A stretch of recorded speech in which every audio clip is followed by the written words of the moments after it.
వలసొచ్చిన వాళ్ళు వెయిట్ చేయాల్సిందే. మీనాక్షి నటరాజన్ షాకింగ్ నిర్ణయం. కాంగ్రెస్లో 3 గ్రూపులుగా నేతల విభజన. పాతోళ్ళు, ఎన్నికల ముందు వచ్చిన వాళ్ళు, ప్రభుత్వం ఏర్పడ్డాక వచ్చిన వాళ్ళ విభజన. నామినేటెడ్ పదవుల్లో కూడా అదే తరహా ప్రాధాన్యత. పార్టీ పాత నేతల ఆగ్రహాన్ని చల్లార్చే ప్రయత్నము. కొత్తగా వచ్చిన వాళ్ళ మనుషులకు పదవులు కష్టమే.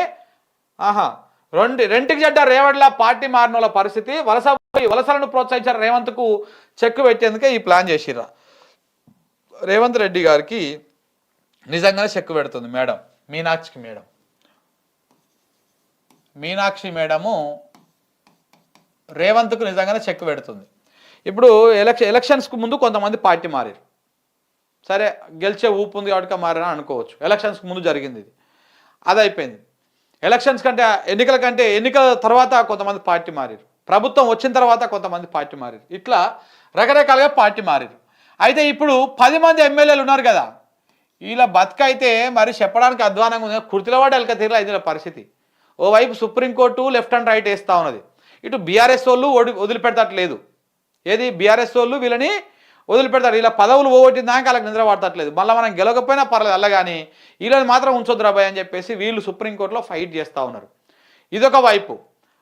ఎమ్మెల్యే మన రేవంత్ రెడ్డి గారేమో మీరైతే రారి, నేను చూసుకుంటా, మొత్తం మీకు మంత్రి పదవులు ఇస్తా, కాంట్రాక్ట్లు ఇస్తా, పశలు ఇస్తా, ఇస్తా అని చెప్పేసి టకా 10 మందిని గొర్రెను గుంజుకున్నాడు. ఈ వచ్చినటువంటి 10 మంది ఇలా ఎటు కాకుంటే ఎలకలేసిరు. దానికి తోడు ఇప్పుడు కొత్తగా వచ్చింది రాష్ట్ర వ్యవహారాల ఇన్ఛార్జ్ మీనాక్షి నటరాజన్. ఆమె వచ్చి చెప్పింది 10 మంది అయ్యా మీకు బకిటే, మీ పరిస్థితి ఇప్పుడు ఏం లేదు, మీ పరిస్థితి బకిటే అని చెప్పింది. అంటే ఆమె 3 గ్రూపులుగా విభజించింది. ఒకటి పాతోళ్ళు, ఓల్డ్ కాంగ్రెస్. ఒకటి ఎలక్షన్స్కు ముందు పార్టీ మారినటువంటి వాళ్ళు. ఇంకొకటి ప్రభుత్వం వచ్చిన తర్వాత పార్టీ మారినటువంటి వాళ్ళు. ఈ ప్రభుత్వం వచ్చినటువంటి పార్టీ మారినటువంటి వాళ్ళ లిస్టులో ఈ 10 మంది ఉంటారు ఎమ్మెల్యేలు. ఈ 10 మంది ఎమ్మెల్యేలకు మీకు పెద్ద బకెటే, మీకు ఏ కార్యక్రమాలు జరగవు, మీకు అనుచరులకు కానీ మీకు కానీ ఎలాంటి నామినేటెడ్ పోస్టులు ఇవ్వలేము, మీరు వెయిట్ చేయాల్సిందే అని చెప్పేసి ఇలా క్లారిటీ ఇచ్చేసింది 10 మందికి. ఇక కొంత ఈ ప్రభుత్వం రాకముందుకు పార్టీ మారిన వాళ్ళకు కొంత 30% ప్రియారిటీ, వీళ్ళకు ఒక 70% ప్రియారిటీ, వీళ్ళకు 0% ప్రియారిటీ. ఈ లెక్క ప్రకారం విభజించింది అనమాట ఆమె. సో కాబట్టి ఈ 10 మందికి ఇప్పుడు వాళ్ళ పరిస్థితి ఆగమ గోచరం అనమాట. ఉంటాయా పోతాయా తెలియని పదవితోటి ఒక టెన్షన్. ఇప్పుడు అనుచరులకు ఏ పదవులు ఇప్పించుకోలేక ఒక టెన్షన్. రేవంత్ రెడ్డి ఏమో కలుస్తలేడు, అపాయింట్మెంట్ ఇస్తలేడు, చెప్పిన హామీలు ఏవి నెరవేర్స్తలేడు, అదొక టెన్షన్. ఇవన్నీ 10 మంది అయితే డోలాయమానంగా ఊగిసలాడుతూ ఉందన్నమాట అది. సో కాబట్టి వీళ్ళకి షాక్ ఇచ్చింది. ఈ షాకు ఈ 10 మందికి కాదు, ఇగో రేవంత్ రెడ్డికి. ఎందుకంటే ఇప్పుడు ఒక చర్చ నడుస్తూ ఉంది బాగా. రేవంత్ రెడ్డి తోకలు కత్తిరిస్తందుకు పెరిగినటువంటి ఏవైతే తోకలు కొమ్ములు ఉన్నాయో అవి కత్తిరిస్తందుకే మీనాక్షిని రాహుల్ గాంధీ ఇక్కడికి దింపిండు. ఆ పని ఆమె చేస్తూ ఉంది ఇప్పుడు. అందుకే వరుస సమీక్షలు పెడతా ఉన్నది, వర్గాల వారీగా పెడతా ఉన్నది, పార్లమెంట్ నియోజకవర్గాల వారీగా పెడతా ఉన్నది.